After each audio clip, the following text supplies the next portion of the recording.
Welcome, my dear students. Today we are going to discuss question number 32 of second unit of +1 class physics subject. And today's question is, what do you mean by rectangular resolution of a vector? Explain how a vector can be resolved into rectangular components. Before this, in previous question number 31, we have studied about the resolution of a vector. So please go through that question so that you can easily understand this topic. So let's have a quick review of previous question. For example, we have a vector v and we want to find two vectors in the direction of the given vector a and b such that whose net effect is equal to this vector. Then we resolved it yesterday like this way: v vector is equal to ma vector plus nb vector. So these two new vectors in a direction of given vectors are known as component of the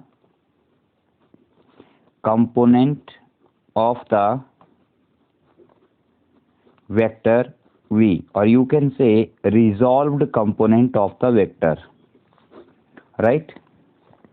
Now let's come to the rectangular components. What do you mean by rectangular components?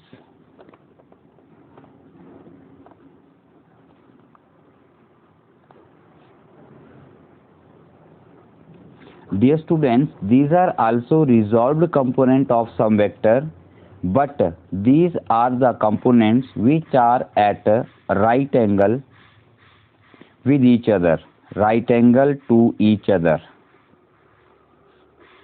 Means when vectors are resolved in such a way that its resolved components are at right angle to each other, then the resolved components of the vector is known as rectangular component. Let's read the definition. When a given vector v is resolved into two such components which are perpendicular to each other, means at a right angle to each other, then resolution is known as rectangular resolution, and the components so obtained are called as rectangular components. Very simple. Okay, when we resolved a vector v in two different components such that those components should be perpendicular to each other, then the resolved components are known as rectangular resolution, and such type of resolution is called rectangular resolution. Let us see how this is done. Let us suppose that this is a vector v which is to be resolved in two rectangular components at an angle theta. Means we have a direction x-axis and direction y-axis. With x-axis it makes angle theta. So we shall resolve now this vector v in rectangular components such that one of its component is along x-axis and obviously second component should be along y-axis. If one component will be along x-axis and second will be along y-axis, then these two components will be at right angle to each other or will be perpendicular to each other, means they will be rectangular components of the vector v. So consider a vector v vector inclined at an angle theta with the positive x-axis, right? Draw perpendicular ML on x-axis and MN on y-axis. ML on x-axis, this is our v vector, this is our x-axis, this is angle theta between x-axis and v vector. So from the tip of the vector v, draw ML perpendicular on x-axis and MN perpendicular on y-axis.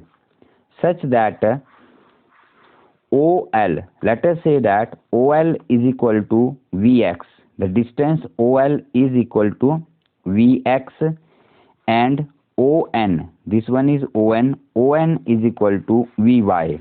Then OL vector will be,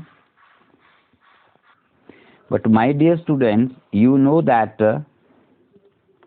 any vector P can be expressed as magnitude of vector multiplied by its direction, that is a unit vector. So we shall find out here the OL vector. OL vector, this is starting point of the vector, this is ending point of the vector. So what is the magnitude of this vector? That is equal to length Vx. We have supposed it as Vx. मान लेते हैं कि O से लेकर L तक का जो distance है वो कितना है? Vx है. Now what is its direction? Its direction will be taken that of the x-axis, and x-axis unit vector along the x-axis is considered as a I cap. So OL vector is equal to Vx I cap. Similarly, we can have a ON vector. ON vector, what is the magnitude of ON vector? It is Vy. Magnitude means length of the vector, that is Vy. And what is its direction? It is in the direction of y-axis, and direction of y-axis is written as a j cap. So ON vector will be is equal to Vy j cap. Moreover, you can see here LM vector and ON vector. Both of these are equal vectors because they are in the same direction and of the same magnitude. So LM vector will also be is equal to ON vector, and ON vector is equal to Vy j cap. So I hope you have got it up to this point. So let's move to the notes again. Now using triangle law of vector addition in triangle OLM. What is triangle law of vector addition? I hope all of you know that if two vectors are represented both in magnitude and direction by the two adjacent sides of the triangle taken in same order. In fact, all sides are adjacent here. So adjacent sides of the triangle taken in the same order, then the side of the triangle representing the vector taken in opposite order will be the resultant of the other two vectors. So here OL and LM, OL vector and vector LM are in same order. ये दोनों same order में है and OM opposite order में है, तो OM इनका resultant होगा. That is you can write OM vector is equal to OL vector plus LM vector. So is equal to OM vector क्या है आपका? वेक्टर V, और OL क्या है हमने यहाँ निकाल लिया, और LM भी क्या है हमने यहाँ फाइंड आउट कर लिया, तो हमने इसको यहाँ पर रख दिया. तो आपको मिल गया vector V is equal to Vx I cap plus Vy cap. ठीक है, तो यहाँ से हम लोग देख रहे हैं कि हमारा वेक्टर V जो है वो सम ऑफ दीज टू वेक्टर्स के इक्वल है, इन दोनों के सम के इक्वल है. इसका मतलब ये दोनों इसके कंपोनेंट्स हुए. Vx I कैप पहला कंपोनेंट है और Vy कैप इसका दूसरा कंपोनेंट है. इसका मतलब हमने अपने वेक्टर V को इन दो कंपोनेंट्स में रिजॉल्व कर दिया है. लेकिन अगर हम फिगर में इन दोनों कंपोनेंट्स को ध्यान से देखें तो Vx I cap along x axis है और Vy j cap along y axis है. मतलब ये दोनों आपस में परपेंडिकुलर हैं. दैट मीन्स हमने अपने वेक्टर V को टू रेक्टेंगुलर कंपोनेंट्स में रिजॉल्व कर दिया है. मतलब ऐसे कंपोनेंट्स में रिजॉल्व किया है जो कि आपस में परपेंडिकुलर हैं. ठीक है, फर्दर हम वेक्टर V को इस तरह से भी लिख सकते हैं Vx vector plus Vy vector, where vector Vx equal to Vx I cap and vector Vy is equal to Vy j cap. हमने first component Vx I cap को Vx वेक्टर लिख दिया और सेकंड कंपोनेंट Vy कैप को हमने vector Vy लिख दिया. ठीक है, राइट. तो इस तरह से हम लोग अपने वेक्टर्स की रेक्टेंगुलर रिजोल्यूशन करते हैं. दैट मीन्स अब मैं थोड़ा सा आपको और बताना चाहूँगा कि जैसे सपोज दैट ये हमारे पास वेक्टर था v, और ये इसका एंगल थीटा था। तो अलोंग एक्स एक्सिस ये कंपोनेंट जो बना ये वी एक्स आई कैप बना, और अलोंग वाई एक्सिस जो कंपोनेंट बना वो वी वाई जे कैप बना। ठीक है, वी एक्स जो है वो यहाँ से लेकर यहाँ तक का डिस्टेंस था, और वी वाई आपका यहाँ से लेकर यहाँ तक का डिस्टेंस है। ठीक है, इसको आपने वी एक्स वेक्टर का नाम दे दिया और इसको आपने वी वाई वेक्टर का नाम दे दिया। इस प्रकार हमने अपने वेक्टर v को दो rectangular components V X vector plus V Y vector में रिजॉल्व कर लिया। ठीक है, अब हम इसको फर्दर देखते हैं कि ये वी एक्स कितना है और ये वी वाई कितना है। We have to calculate the value of V X and V Y. तो इसको कैसे कैलकुलेट करेंगे देखिए। Now let us find out magnitude of the rectangular components V X I cap and V Y J cap. So watch this figure carefully. From triangle OLM, if I will take OL upon OM, so this is base upon hypotenuse and this equals cos theta. So what is OL? Length of OL, that is Vx, upon OM. What is OM? Length of OM, that is magnitude of V vector, that is V. So this is equal to cos theta. So this implies Vx is equal to V cos theta. That means the component along the direction at an angle theta is equal to V cos theta. जो Vx है आपका x axis के long component वो होता है आपका V cos theta. Magnitude of the given vector multiply cos of the angle. Similarly, if you will take Lm upon OM, Lm upon OM, तो बच्चों Lm आपका क्या है? Length of Lm, that is Vy, upon OM, length of vector OM, that is magnitude, that is V, and this is equal to sin theta. How it is sin theta? Lm is perpendicular and OM is a hypotenuse. So perpendicular upon hypotenuse is sin theta. So Vy upon V is equal to sin theta. इस equation को देखें आप तो यहाँ से Vy आपके पास आ जाता है V sin theta. ठीक है, that means कि component opposite to angle theta at 90 degree is equal to magnitude of the vector V multiplied by sin of the theta. तो इस तरह से हम लोग अपने रेक्टेंगुलर कंपोनेंट्स का मैग्नीट्यूड भी निकाल सकते हैं। ठीक है, तो रेक्टेंगुलर कंपोनेंट्स का मैग्नीट्यूड क्या होगा? जो एंगल थीटा के साथ है वो आपका Vx कंपोनेंट होगा, उसका मैग्नीट्यूड Vx होगा, और वो आपका V cos थीटा के इक्वल उसका मैग्नीट्यूड होगा, और जो कंपोनेंट इसके ऑपोजिट रहेगा उसे हम Vy कहेंगे और वो आपका V sin थीटा होगा। ठीक है, मोर ओवर अगर आप लोग इस ट्राइंगल में पाइथागोरस थ्योरम लगाते हैं OLM में, तो आप ध्यान से देखिए OM square is equal to OL square plus LM square हो जाएगा। ठीक है, और अगर स्क्वायर को इधर ले जाए तो ये अंडर रूट हो जाएगा पाइथागोरस थ्योरम से, यहाँ से स्क्वायर हट जाएगा। But what is OM? OM आपका मैग्नीट्यूड ऑफ V वेक्टर है, दैट इज V लिख सकते हैं। OL क्या है? आपका Vx वेक्टर है एक्स एक्सिस के अलॉन्ग, तो उसे आप वेक्टर Vx का स्क्वायर लिख सकते हैं क्योंकि यहाँ पर मैग्नीट्यूड लिया जा रहा है। उसी प्रकार LM को आप Vy लिख सकते हैं, तो ये Vy स्क्वायर हो जाएगा और ये अंडर रूट हो जाएगा। तो ये आपका magnitude of vector V in terms of components आ जाता है। ठीक है, so dear student, this is your rectangular resolution.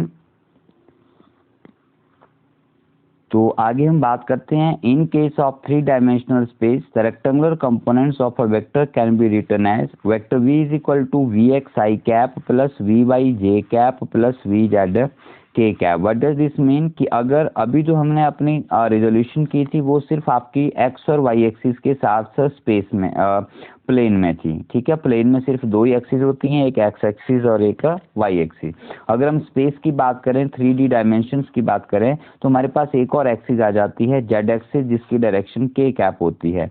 तो फिर हमारी रिजोल्यूशन 3 रेक्टेंगुलर कंपोनेंट्स में होगी और वो क्या होंगे, vector v is equal to V X I cap plus V Y J cap plus V Z K cap. ठीक है, इस केस में मैग्नीट्यूड क्या हो जाएगा वेक्टर का, V X square plus V Y square plus V Z square whole under root है। ठीक है, आगे मैंने कुछ यहाँ पर और आपको पॉइंट्स बना के दिया है, इसे पढ़िए ध्यान से। The position vector of a point X Y Z is written as, for example ये हमारे पास एक 3 डायमेंशनल स्पेस है और यहाँ पर हमारे पास कोई एक पॉइंट P है जिसके कोऑर्डिनेट्स एक्स वाई और जेड हैं। तो अगर आप यहाँ पर इस वेक्टर OP को लिखना चाहें या इसे वेक्टर R भी बोल सकते हैं, तो इसके कंपोनेंट्स फॉर्म में आप क्या लिखेंगे, इसे R vector is equal to X I cap plus Y J cap plus Z K cap, X I cap plus Y J cap plus Z K cap. Means X Y और Z इसकी X axis Y axis और Z axis के longer distance हैं। For example जैसे कि किसी point है हमारे पास 2 5 6, उसका पोजीशन वेक्टर लिखना है तो वो क्या होगा, vector R is equal to 2i cap plus 5j cap plus 6k cap. इसका मीनिंग क्या हुआ कि एक्स एक्सिस के लॉन्ग इसका मैग्नीट्यूड 2 है, वाई एक्सिस के लॉन्ग इसका मैग्नीट्यूड 5 है और जेड एक्सिस के लॉन्ग इसका मैग्नीट्यूड 6 है।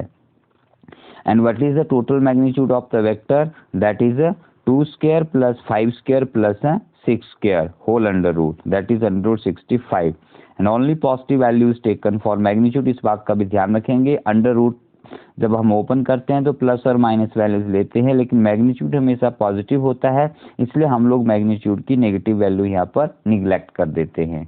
सो that's all for this question. Now let us take the next question, application of resolution of a vector, that is question number 33। It is easier to pull a lawn roller than to push it. Explain resolution of a vector. ठीक है, अगर आप इसे as a notes भी लिखना चाहें तो आप इसे वीडियो को पॉज करके इस पूरे को आप धीरे धीरे लिख सकते हो और अपनी नोटबुक पर लिख भी सकते हो अगर आपने इसे अभी तक नोट नहीं किया है तो। So let us start. किसी लॉन रोलर को पुल करना इजी होता है एज कंपेयर टू पुश, उसको पुश करना। तो ऐसा क्यों होता है, let us see here. Consider a lawn roller lying on a plane ground surface. ये एक रोलर है जो एक प्लेन सरफेस पर हमने रखा है। Let mass of roller is m is the mass of roller, so its weight will be mg। Weight क्या होता है, mass into gravity, m into G. तो ये इसका वेट हो गया mg which is acting in a downward direction. Let force F vector is applied to pull और push the roller. अब रोलर को पुल और पुश करने के लिए जो फोर्स है वो F लगाई जाती है। तो हम इसके स्पेशल केस पढ़ेंगे। फर्स्ट केस आता है बच्चों पुलिंग द रोलर, हम रोलर को पुल कर रहे हैं। तो what will happen in pulling case, late us से ये हमारे पास रोलर है और यहाँ से हम इसके हैंडल को पकड़ते हैं और आगे की तरफ पुल करते हैं, मतलब इसको खींचते हैं। तो फोर्स F लगाई जा रही है। मान लीजिए आप ग्राउंड के साथ वो एंगल आपका थीटा रहता है, ठीक है। तो हम क्या करेंगे, अपनी फोर्स F को रिजॉल्व कर देंगे।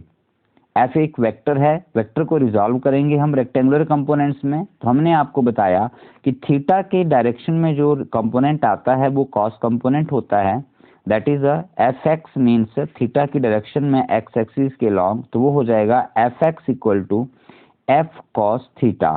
ठीक है, एफ हमारा वेक्टर है जिसको हम रिजॉल्व कर रहे हैं, थीटा हमारा एंगल है यहाँ पर, और कॉस थीटा कॉस आपका हॉरिजॉन्टल कंपोनेंट के लिए आ जाएगा।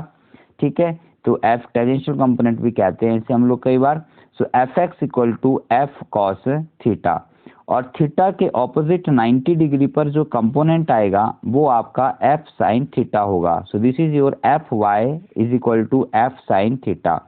अब इनको ध्यान से देखें, हम रिजॉल्व क्यों करते हैं, हम रिजॉल्व इसलिए करते हैं कि instead of studying this F vector we shall study these two components now, क्योंकि इन दोनों कंपोनेंट्स का इफेक्ट भी इस सिंगल एफ वेक्टर जैसा ही है। ठीक है, लेकिन कंपोनेंट्स में रिजॉल्व करके हमें क्या हुआ, हमें एक हॉरिजॉन्टल फोर्स मिल गई एफ एक्स, एक वर्टिकल फोर्स मिल गई एफ वाई।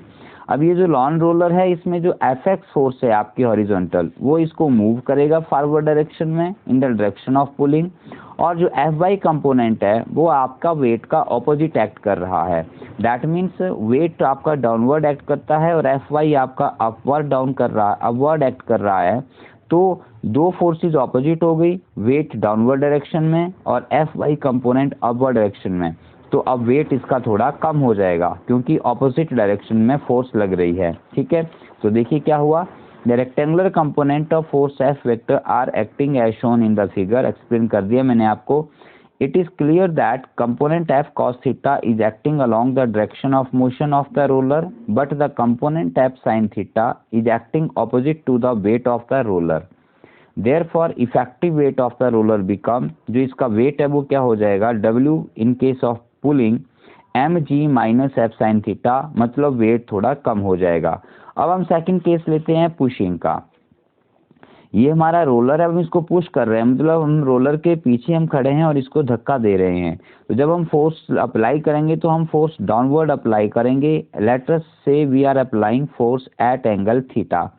तो ये आपका हॉरिजॉन्टल सरफेस हो गया। ठीक है, सेम रोलर है हमारा, मास m है, सेम फोर्स हम लगा रहे हैं, मास m है तो वेट इसका mg है, वेट एक्ट्स ऑलवेज डाउनवर्ड। अब हम हॉरिजॉन्टल के साथ एंगल थीटा अप्लाई करते हैं। सो लेट अस से दैट ये एंगल थीटा है तो ये भी थीटा होगा बच्चों। ठीक है, वर्टिकल ऑपोजिट एंगल्स हैं। ठीक है, सो अगर अब हम अपनी फोर्स F को यहाँ पर लाके रिजॉल्व कर लेते हैं। ये हमारा F वेक्टर आ गया, हमने यहाँ से आगे ड्रॉ किया तो ये भी F वेक्टर ही रहेगा। अब ये एंगल थीटा है तो थीटा के साथ वाला कंपोनेंट ऊपर adjacent component to theta will become F X, that is F cos theta, और इसके परपेंडिकुलर डाउनवर्ड कंपोनेंट जो होगा वो आपका क्या बन जाएगा, एफ साइन थीटा। अब इस केस में ये जो एफ कॉस थीटा है ये हॉरिजॉन्टल डायरेक्शन में फोर्स अप्लाई कर रहा है तो ये आपके रोलर में मोशन प्रोड्यूस करेगा, और जो डाउनवर्ड कंपोनेंट है आपका वो आपका वेट की डायरेक्शन में एक्ट कर रहा है। अब वेट की डायरेक्शन में एक्ट कर रहा है तो पहले ही वेट नीचे एक्ट कर रहा है और उसके ऊपर से कुछ और फोर्स लगाई जा रही है नीचे की तरफ डाउनवर्ड डायरेक्शन में, तो उसका वेट इंक्रीज कर जाएगा। ठीक है, कितना इंक्रीज करेगा, वेट W जो उसका अपना वेट है प्लस एफ वाई जो एफ वाई कंपोनेंट है फोर्स का, that is F sine theta. That means इस केस में आपके रोलर का जो वेट है वो इंक्रीज कर जाता है। तो यहाँ पर आपने देखा कि जब हम रोलर को पुल कर रहे थे तो उसका नेट वेट डिक्रीज हुआ था, लेकिन यहाँ पर जब हम उसको पुश कर रहे हैं, when we are pushing the roller, then ये नोट्स आपके सामने रख रहा हूँ, everything is written here. This is a case of pushing mg plus F sine theta, that is the net weight increases. So thus from above we conclude that the net weight of the lawn roller decreases when it is pulled. जब roller को पुल किया जाता है तो उसका wait decrease हो जाता है। Therefore it is easier to pull a lawn roller than to push it. ठीक है, इस प्रकार हम कह सकते हैं कि रोलर को पुल करना इजी होता है as compare to the push it, क्योंकि पुशिंग में वेट इंक्रीज हो जाता है और पुलिंग में वेट डिक्रीज हो जाता है, और कम वेट पर हमें आसानी से उसको मोशन में लाना इजी होगा। सो that's all for this lecture. Another example of resolution is walking of a man is also example of resolution of vector. Book आप बुक से पढ़ सकते हो इसको आप। सो समझ नहीं आएगा तो आप मुझे बताइए, मैं इसका भी वीडियो बना के आपको भेज दूंगा। सो that's all for this, have a nice time.